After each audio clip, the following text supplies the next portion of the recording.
family.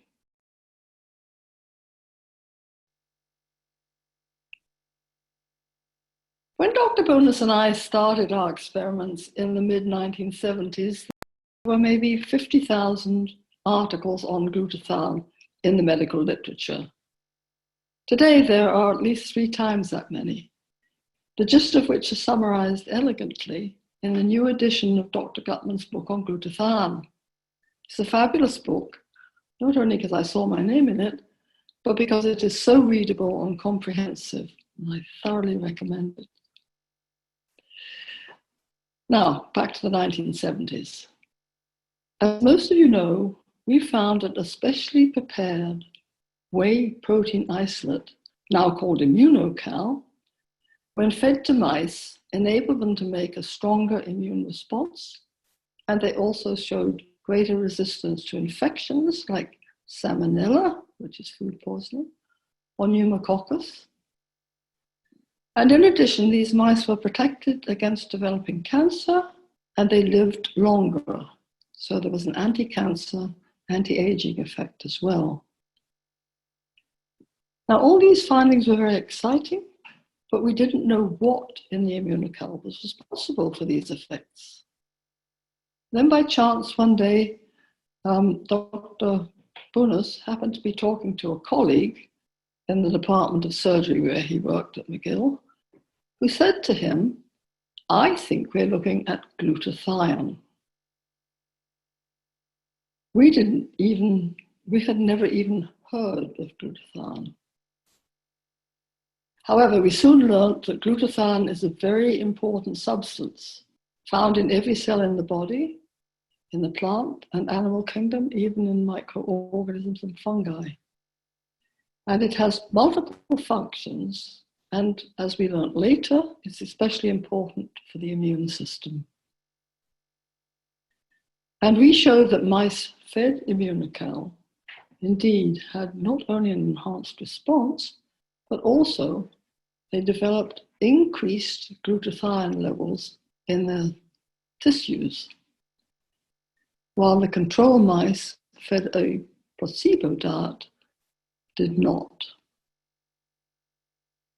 And later on, Dr. Lance extended this finding to humans. He showed that when healthy young adults were fed immunocal for 3 months, the glutathione values in their lymphocytes rose by 35%. Now, glutathione is generally made inside the cells from 3 amino acids. 2 of them, glutamine and glycine, are plentiful in the body and in the food we eat. But the third one, cysteine, is not. It is easily damaged by heat or mechanical stress, so is mostly the best sources are raw foods, raw meat, raw eggs, raw milk, and so forth. So it's the availability of cysteine that limits the ability of a cell to make glutathione. Very important. Now, immunocal is a rich source of cysteine.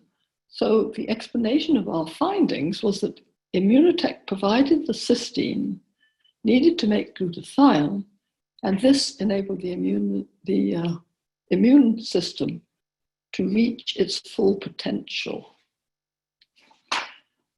Now, as I've already indicated, glutathione carries out many vital functions in the body. First of all, it is the master antioxidant. We all know about the importance of antioxidants, and many people take supplements like vitamin C or vitamin E, or eat foodstuffs rich in antioxidants like blueberries, or drink red wine, which apparently has lots of antioxidants in it.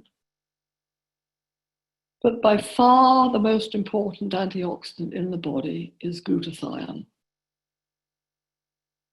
Now, the reason we need antioxidants is because there are a number of oxidative species continually being produced in the cells, and these are commonly called antioxidants or free radicals.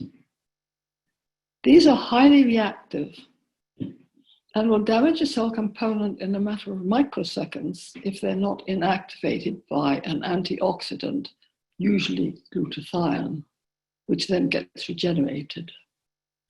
So when the number of free radicals is high, and there's not enough glutathione to take care of them, this leads to what we call oxidative stress. The cell functions poorly and may even succumb. You may wonder where these free radicals come from. Well, in order for a cell to carry out its particular function, it must metabolize foodstuffs like glucose in order to generate energy.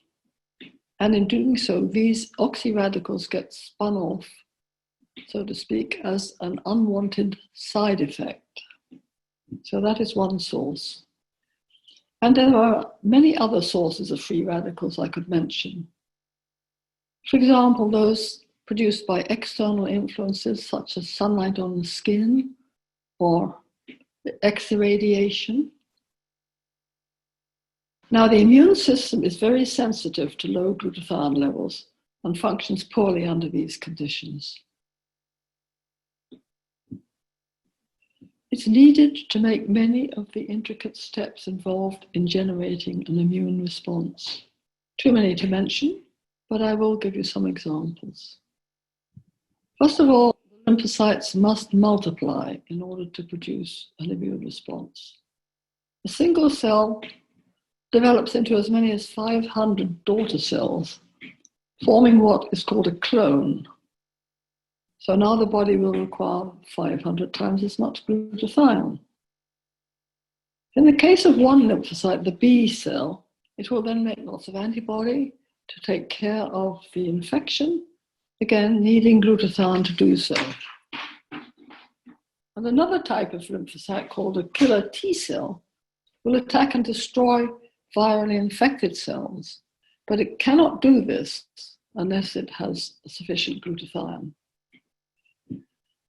And for any inflammatory condition, whether acute, like an infection, or chronic, like rheumatoid arthritis, there will be many free radicals produced. I have read somewhere that on average, a lymphocyte uses up to half of its glutathione in 5 to 6 hours. Another point is that glutathione can also directly inhibit the replication of viruses. I recently read an article saying that glutathione deficiency is the most plausible explanation for serious illness and death in COVID-19 patients, and recommending the use of glutathione for treatment and prevention. Another important function of glutathione is detoxification. It is your major detoxifying agent. The glutathione combines with toxins and forms water-soluble compounds, which are then eliminated through the urine or the feces.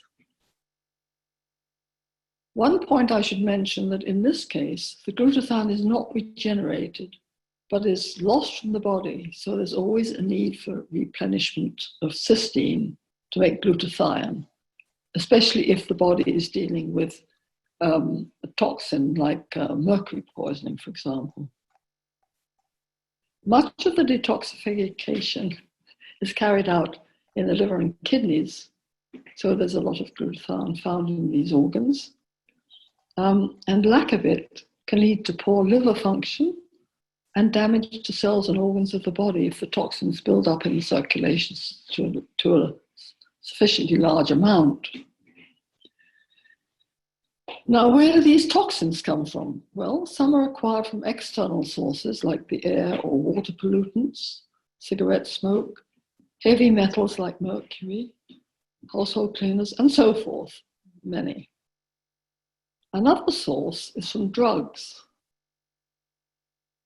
Almost all drugs bind to glutathione prior to removal. If you were to take 4 extra strength one day, this would in fact consume up to half the total cysteine that you would normally consume that day. Other toxins are produced by the body, such as hormones, estrogen, and so forth. So To conclude, briefly, glutathione is your body's most important antioxidant, detoxifying agent, and needed to support the immune system to allow it to reach its full potential. So taking Immunocal has many benefits. I rather like this quote. The glutathione status of the cell is probably the most accurate single indicator of the health of the cell. As glutathione levels go, so will the fortunes of the cell. Thank you very much.